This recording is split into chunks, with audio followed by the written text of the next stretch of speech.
Today, let me give you a tip on making a very effective presentation. You have worked hard on your presentation. So what is that one thing that you can do to make it more effective? What you can do is to avoid speaking in monotone. Please do not do that. There's a purpose for your speech, and you will never be able to meet that purpose if you are not keeping your audience engaged. And a short way of losing your audience is when there is no voice inflection in your speech.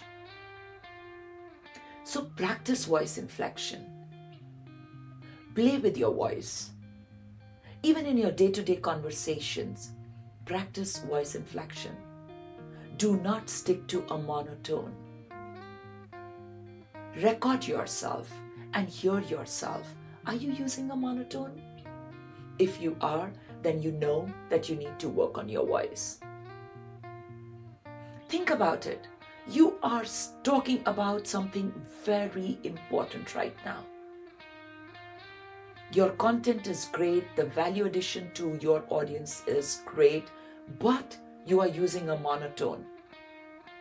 In spite of that audience wanting to know more about it, more about the content that you're speaking on, you will still lose them. And it would only be because of no voice inflection. So consciously use voice inflection. When you are starting a speech, start your speech with the right energy and maintain that energy throughout. Now, the other most important thing that I would want you to keep in mind is the power of a pause. If I am speaking to you right now, and if I keep going on and on and on from one thought to the other thought and do not give you time to think about what I said, then I might be speaking some great things, but guess what? I'm not pausing in between my talk. And if I'm not pausing in between my thought, I am not giving you time to ponder over what I said, and that is not something that you want to do with your audience. So take a pause. Let your audience mull over your thought. When you are asking a rhetorical question, again, pause. It is a rhetorical question, so you are not expecting them to answer that question, but you definitely want them to think about that question, right? So pause after you use a rhetorical question. When you're moving from one thought to another thought, pause. In between sentences, please pause.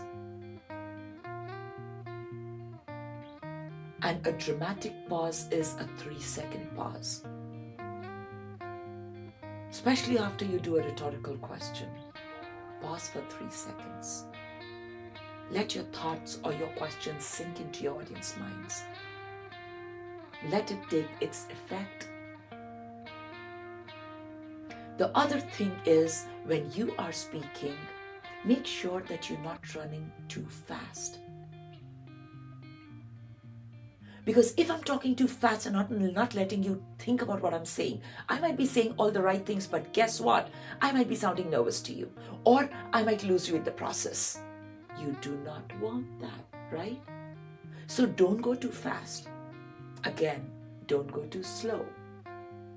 The best way to judge how you speak is audio record yourself, hear yourself. When I am teaching students about pacing, there's so many times I tell them that, okay, we will only record your voice, because I want them to hear their voice, to feel whether they are using voice inflection, whether they are speaking at the right pace, whether they are pausing. So follow these and see how effective your communication becomes. Use your energy and enthusiasm too, and feel the power of your communication for the success that you truly deserve.